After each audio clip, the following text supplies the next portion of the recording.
Silver salutations, my children!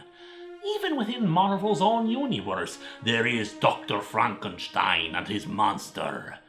But what happens when there is a hero who does not know the name and all it carries with it? Behold, my children, the heir of Frankenstein, dedicated to continuing his ancestors' work. Inspired by those before him who have created life, he plans and plots to create his own monster, even while his assistant Borgo warns him that it will only bring him tragedy. Of course, being such a mad doctor, despite happily claiming his inheritance as the heir of Frankenstein, he chastises those before him as being fools, that he is the true genius who shall not experience any hardship from his experiments. For this experiment, he increases the power, even getting his creation to live.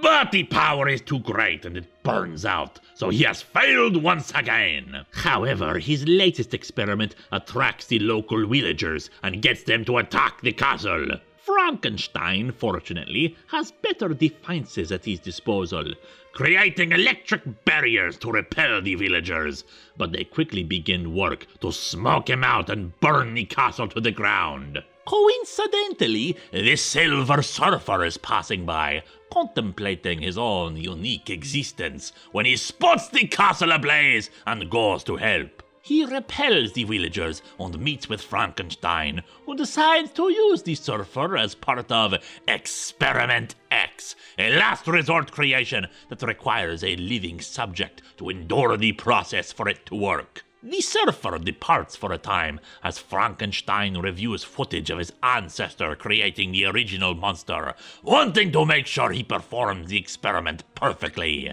He even does an initial test, exchanging the personality traits of a docile rabbit and a hungry, ravaging wolf. He summons the Surfer and claims to have developed a ray to drive all evil from the minds of men, and claims to need to test it on the Surfer, for only he could withstand such a blast. The Surfer, while suspicious, has no reason to doubt his claims and creates his monster, forming life out of clay, an exact duplicate of the Silver Surfer. But this one is under Frankenstein's control, and he is ordered to slay the Surfer, and then the peasants of the village.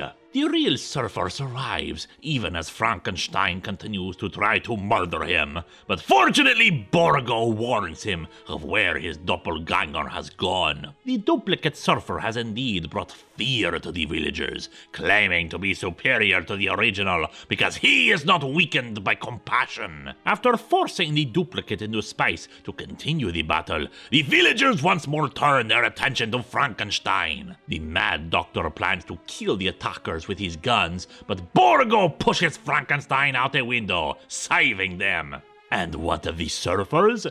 The true Cosmic Rider is able to defeat his opponent by making him fear death, draining the energy from him as he cowardly attempts to flee. The Surfer, however, is perfectly happy to sacrifice himself in the engagement should it save lives. His compassion proved superior to the monster. Not the kind of outcome I would prefer, my children. I prefer embracing fear above all else.